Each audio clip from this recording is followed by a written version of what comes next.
ఏం చేశాడు? టైం ఇచ్చేవాడు. ఇది తిని ప్రస్తుతం 100 ఏళ్ల తర్వాత దీనికి పర్మిషన్ ఇస్తాం, 100 ఏళ్ల తర్వాత పర్మనెంట్ సొల్యూషన్ ఇది ఇద్దాం అనుకున్నాడు దేవుడు. మనోడు తొందరపడ్డాడు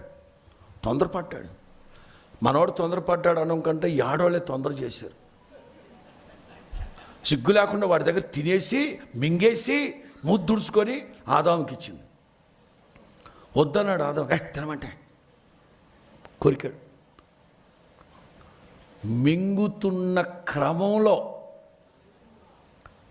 ఆదామా అంతే, ఇక్కడ ఆగిపోయింది. కావాలంటే చూడండి, మగాళ్ళకి ఎక్కడ కొంచెం ఎత్తుగా ఉంటుందా ఆ మొక్కే, యాపిల్ మొక్కే.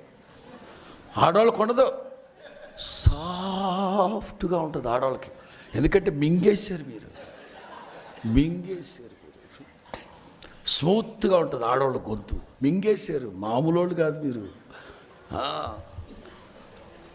ఉడుకుతున్నప్పుడు ఒక 1/4 కేజీ తింటారు మటనం, ఉడికిందో లేదో చెక్ చేయడానికి ఒక 4-5 ముక్కలు తింటారు, దించే ముందు ఒక 4-5 ముక్కలు, భర్తతో కలిసి 4-5 ముక్కలు, మిగిలినంతా ఎంత తింటారమ్మా మీరు? అంటే మీరు కాదు, ఢిల్లీలో నైస్ పీపుల్, యార్ నైస్ పీపుల్. మన ప్రాంతం తొందర.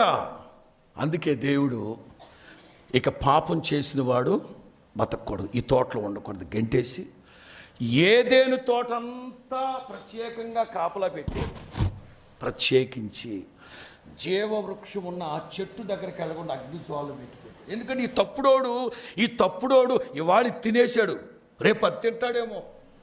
తినకూడదు. తప్పుడు పని చేసినాడు యుగాలు బతకూడదు, చావాలి. మరణం, పాపం యొక్క మరణం, పాపం యొక్క ఆజ్ఞ అతిక్రమం, పాపం వల్ల వచ్చే జీతం చావాలి.